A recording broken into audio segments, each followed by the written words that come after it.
அதாவது நம்ம ஒரு சாக்கு போக்கு சொல்றதுக்கு எது வேணாலும் வச்சுக்கலாம். எந்த வயசுலயும் எடையை குறைக்கலாம். நீங்க வேணா எந்த ஒரு டாக்டர் வந்து நியூட்ரிஷனிஸ்டோ வேற யாரை வந்து என்கிட்ட சொல்லுங்க, இந்த வயசுல எடையை குறைக்க முடியாதுன்னு என்கிட்ட சொல்லுங்க, தாராளமா செய்யலாம். மனம் இருந்தாலும் மார்க்கம் உண்டு. அதாவது ஞாபக மருதி வருது, வயசு 80ங்கிறாங்க. ஒரு 60க்கு வயசுக்கு அப்புறமே கொஞ்சம் டிமென்சியான்னு சொல்றது, ஞாபகம் கொஞ்சம் கொஞ்சமா குறையும். காலையில சாப்பிட்டனா இல்லையா அப்படின்னு ஒரு சந்தேகம் வரும்.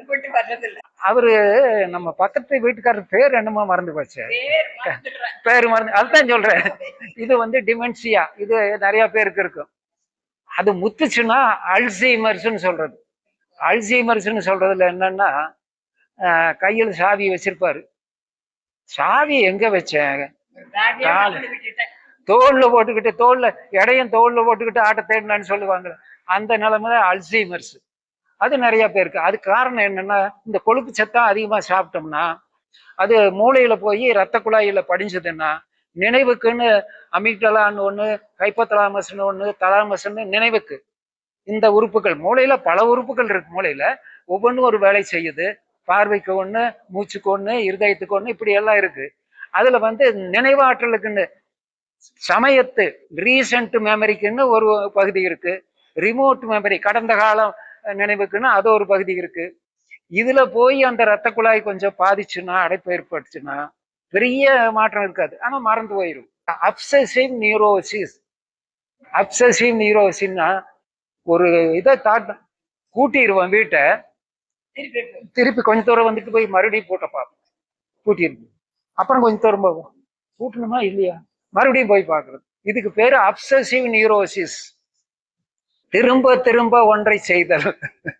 ஆமா, வயசான இதெல்லாம் வரும். அதான் வயசான, இப்ப எனக்கு வயசாச்சு, எனக்கு டிமென்சியாவும் இல்லை, அல்சைமர்ஸும் இல்லை. உலகத்திலேயே மிகப்பெரிய செல்வம் நோய் இல்லாமல் இருப்பது. நல்ல நினைவோடு நோய் இல்லாமல், நோயற்றவள் குறைவற்ற செல்வம், குறைவற்ற செல்வம். அதுதான் உலகத்தில் பெரிய செல்வம். அது ஒரு இது சொல்லுவாங்க, perfect health is not everything. அதாவது முழு நலம் என்பது மட்டும் பெருஞ்செல்வம் அல்ல. But everything without health is nothing. சில பேர் சொல்லுவாங்க, பெரிய ஃப்ரிட்ஜுங்க, ஒரு வாரத்துக்கு நாங்க மார்க்கெட்ல போய் வாங்கிட்டு வந்தா ஒரு வாரத்துக்கு வச்சுக்கலாமுங்க, ஒன்றும் தொந்தரவே இல்லை, கீரையெல்லாம் வச்சுக்கலாமுங்க ஒரு வாரம்.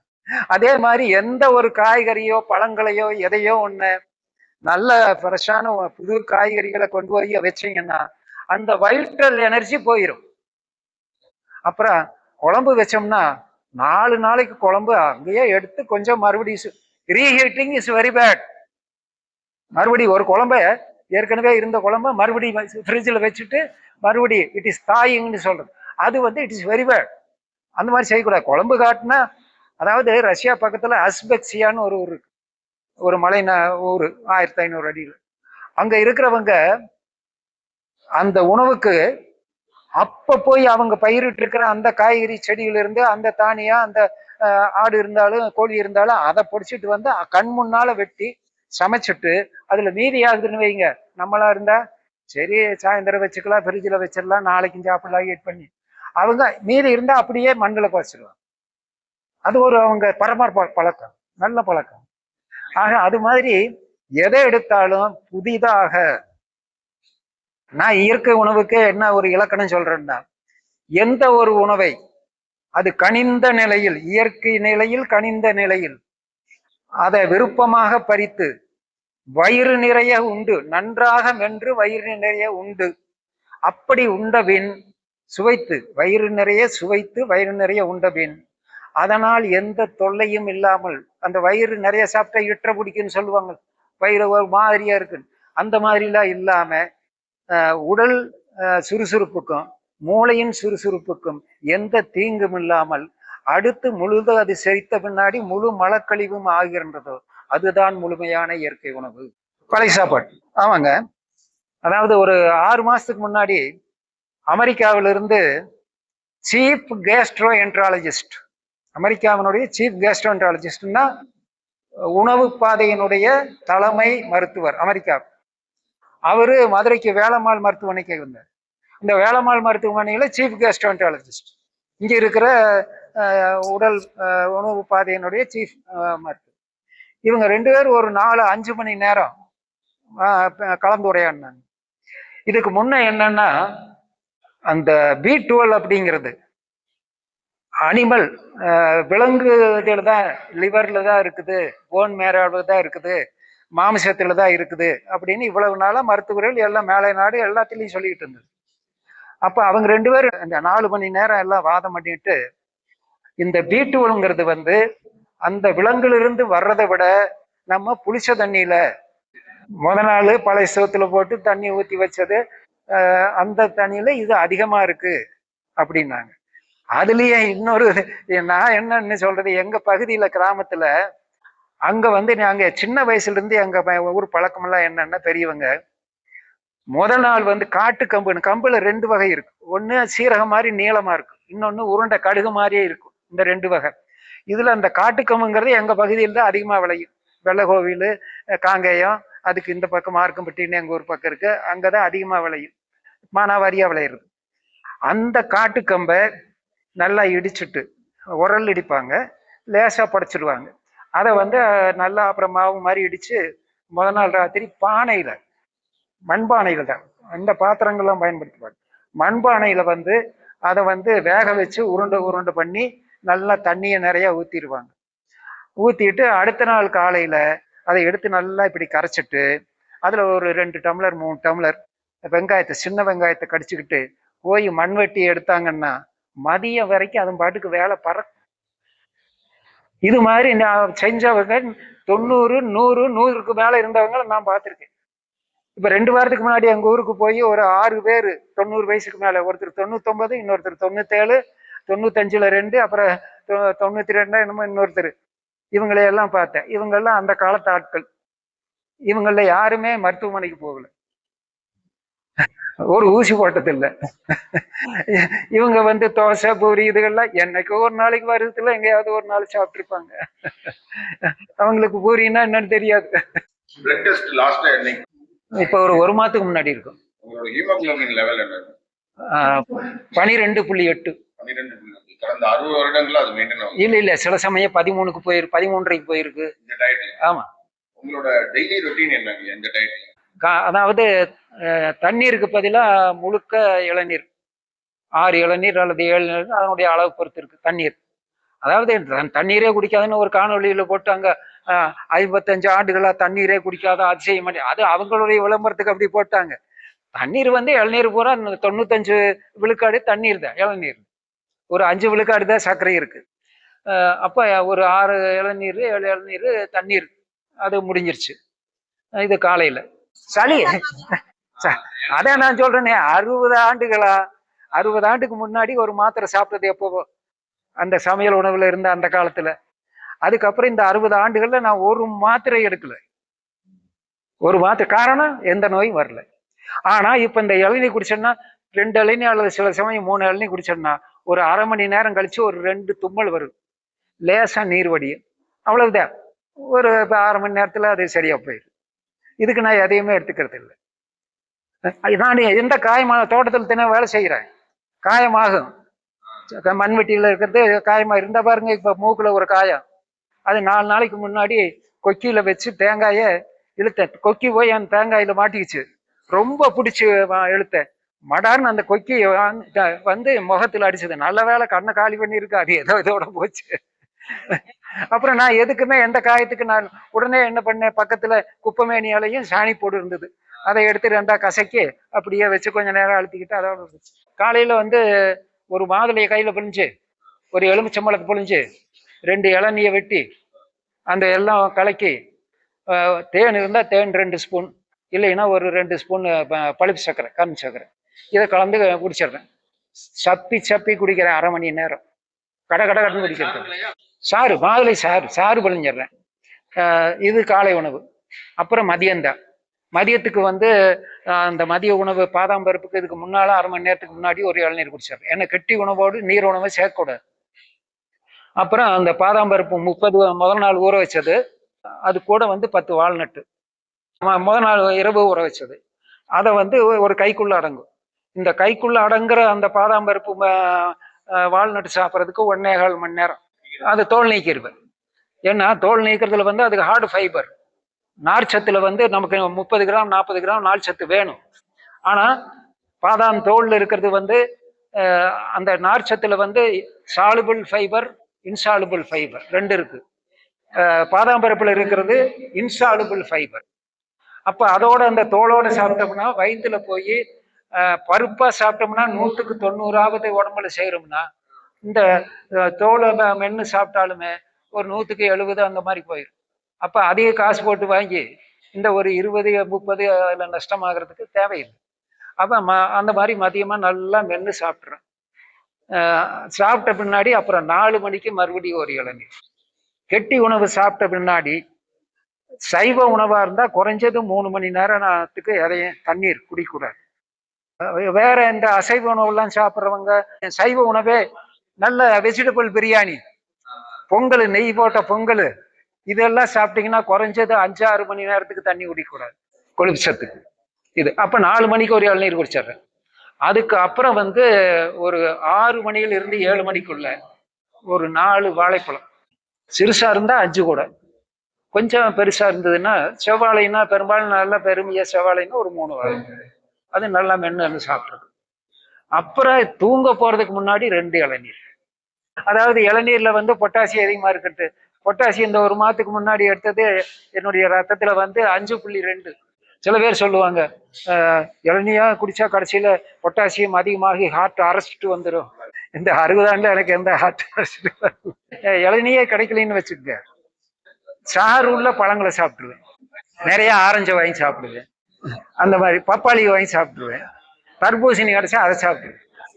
அதனால தண்ணீரை குடிக்கணுங்கிற தேவையே இல்லை, இயற்கை கொடுக்குது நமக்கு. அதாவது இது இளநீர் வந்து உலகத்திலேயே அல்ட்ரா ஃபில்டர்டு வாட்டர். இளநீர்ல வேர்ல வந்து மருந்து வைக்கலைன்னா, இப்ப வந்து வேர்லையும் மருந்து வைக்கிறாங்க, உச்சியில வந்து பளபளன்னு இளநீர் கிட்டோம்னா ஒரு ஸ்ப்ரே பண்றாங்க. 6 அல்லது 7 மணிக்கு 4 வாழைப்பழம் சாப்பிட்றேன். வாழைப்பழத்துல 27% தான் சுகர் இருக்கு. அது வந்து வெடியறதுக்குள்ள எல்லாம் செரிச்சு இதாகிரும். அப்ப அடுத்த நாள் வந்து ஒரு 8 மணிக்கு தான் நான் வந்து அந்த சர்க்கரை ஒரு 2 ஸ்பூனு, தேன் 2 ஸ்பூன் சேர்க்கிறேன். அது வரைக்கும் சர்க்கரையே இல்லை, ஒன்றும் நடுக்கம் கிடையாது. அதுக்கு முன்னாடி அதை சாப்பிட்றதுக்கு முன்னாடி போய் தோட்டத்துல வேலை செய்யறேன் 1/2 மணி நேரம். அதாவது அளவான உழைப்பு இருக்கணும், அளவான உழைப்பு தான். ஒன்று போய் 1/2 மணி நேரத்துக்கு பக்கமா வெட்டுவேன். அப்புறம் வந்து உடற்பயிற்சியில 3 இருக்கணும்: ஃபிளெக்சிபிலிட்டி, ஸ்டாமினா, ஸ்ட்ரென்த். இது 3 சேர்ந்த ஃபுல் இது. வேர்ல்டு சாம்பியன் கூட ஜான் பக்ரே, டென்னிஸ் சாம்பியன், ரொம்ப 4-5 வருஷமா, அவரை போய் பார்த்தா ஸ்டாமினா இருக்கு, ஸ்ட்ரென்த் இருக்கு, ஃபிளெக்சிபிலிட்டி அதிகம் எல்லாம் போச்சு. அதே மாதிரி அந்த வேர்ல்டு ரன்னர் 8.4 செகண்ட்ல போனானே African Usain Bolt, 8.4 second world, அவனுடைய ரெக்கார்டை அவனே முடிக்க முடியல. அப்புறம் 8.4ல ஒண்ணுங்கிட்ட அதிகமா பார்த்தாங்க. ஸ்டாமினா இருந்தது, ஸ்ட்ரென்த் இருந்தது, ஃபிளெக்சிபிலிட்டி இல்லாம போச்சு. அப்ப நமக்கு வந்து ஃபிளெக்சிபிலிட்டி, ஸ்டாமினா, ஸ்ட்ரென்த் 3 இருந்தா தான் ஃபுல் எக்ஸசைஸ். ஃபிளெக்சிபிலிட்டிக்கு யோகா, ஃபிளெக்சிபிலிட்டிக்கு முழுசா யோகா.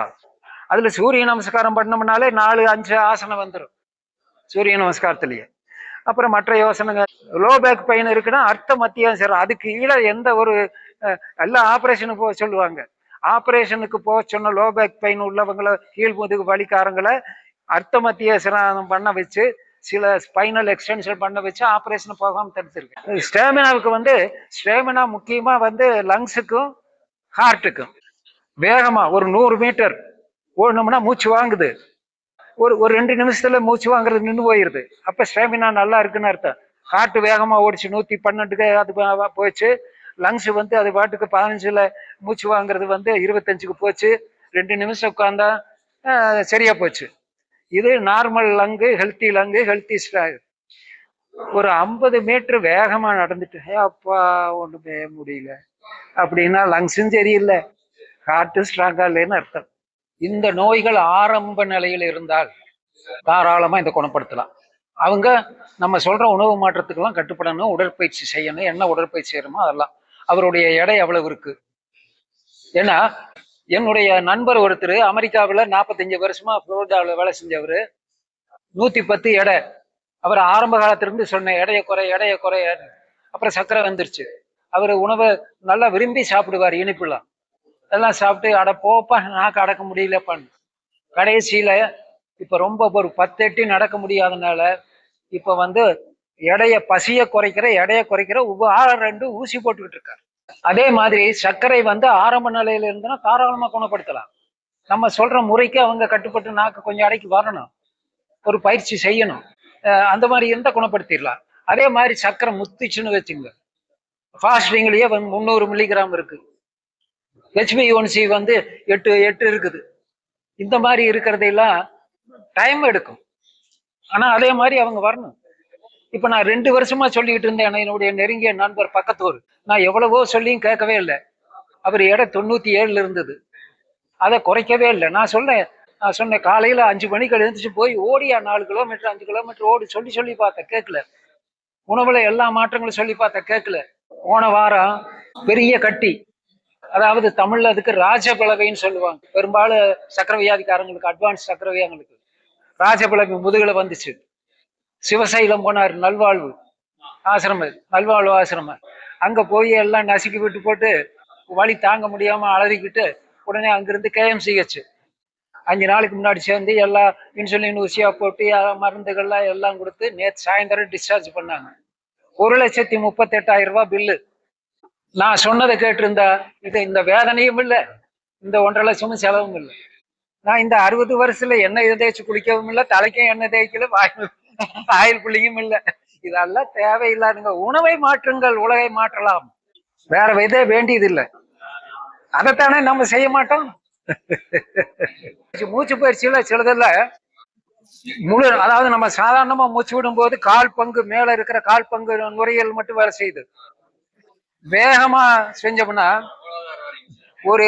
ஒரே ஒரு வகையான பயிற்சி, பெக் ஜோர்டன் அப்படின்னு உலகத்திலேயே சிறந்த பயிற்சி நிபுணர் ஸ்போர்ட்ஸ், அந்த அம்மா என்ன சொல்லுது, ஒரு அரை மணி நேரத்துல பயிற்சி போது, எங்கேயும் போக வேண்டாம், கிரவுண்டுக்கு போக வேண்டாம், அங்க போக வேண்டாம், ஓப்பன் ஏர் வீட்லயே இந்த மாதிரி 1 2 3 4 5 6 7 இந்த மாதிரி 1 நிமிஷத்துல 100, 2-3 நிமிஷம் ஓய்வு, அப்புறம் மறுபடியும் 1 2 3 4 5 6 இந்த மாதிரி மறுபடியும் 100, 1 நிமிஷத்துல 100 முடிச்சிருக்கணும்.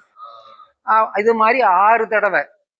அப்ப 6 தடவைக்கு 6 நிமிஷம், 3 நிமிஷம் ஓய்வுன்னா 6 3 18, 18 6 24, அரை மணி நேரமே வைங்க.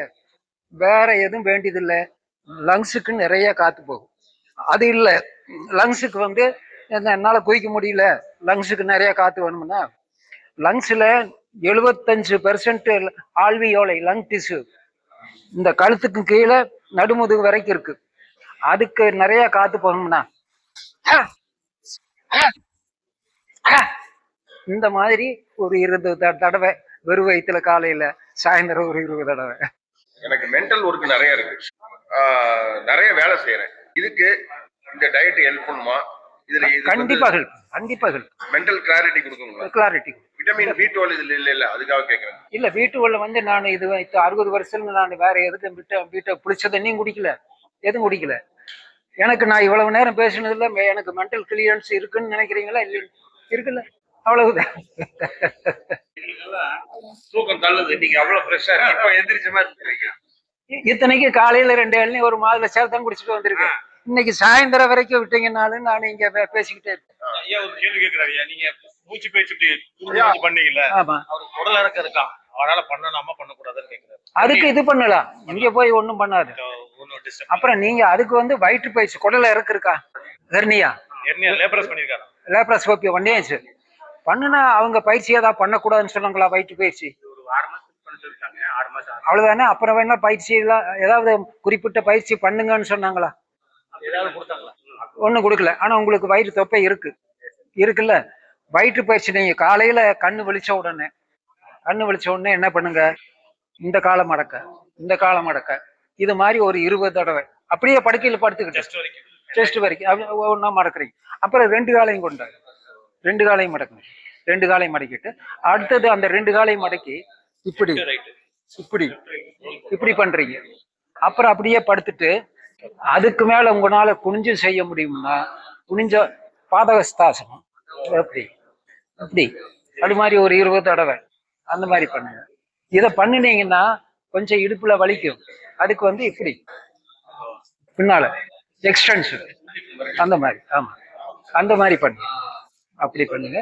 ஆனா காலையில எழுந்திரிச்ச உடனே வெளியே போன உடனே அந்த படுத்துக்கிட்டே அந்த வயிற்று பயிற்சி. அதுக்கப்புறம் என்ன பண்ணுங்க, சும்மா பெருக்க பிடிச்ச மாதிரி இப்படியே ஒயில் கும்மி ஆட்ட மாதிரி ஆடும். அப்புறம் வந்து இப்படி இப்படி இப்படி இப்படி. அடுத்தது வந்து மூச்சு மாதிரி மேல மூச்சு இழுக்கணும் அந்த மாதிரி. ஆமா, அந்த மாதிரி பண்ணிட்டு அப்புறம் இப்படி இடுப்புல சுத்துறது இந்த மாதிரி சுத்த வேண்டியது. அப்புறம் என்ன செய்றீங்க, இப்படி உன்னை பிடிச்சிட்டு இந்த மாதிரி ஒரு 10 தடவை. அப்புறம் இப்படி முன்னால இப்படி முன்னால. இது எல்லாம் படிச்ச பின்னாடி ஏகபாதாசனம் அப்படின்னு மேல காலை தூக்கி வச்சுக்கிட்டு இந்த காலில் தூக்கி வச்சு ஏகபாதாசனம் இந்த மாதிரி எல்லாம் பண்ணிட வேண்டியது. அப்புறம் என்ன செய்யணும்னா இந்த இந்த மசில்ஸுக்கு குடுவை மசில்ஸ்லாம் வேணும்னா ஒரு 50 என்ற வரைக்கும் அப்படியே சேர்ல உட்கார்ந்து இருக்கிற மாதிரி அப்படியே செய்யும். உட்கட்டாசனம் அது.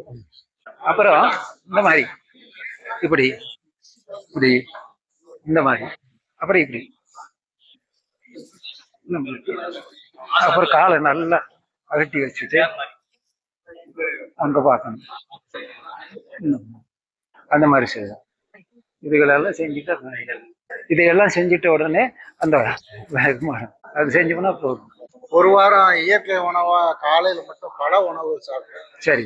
பழங்கள், அவுளு, அப்புறம் தக்காளி, கேரட்டு இதெல்லாம் ஒரு வாரம் சாப்பிட்டு பார்த்தேன். சரி. பசிய அடக்க முடியல.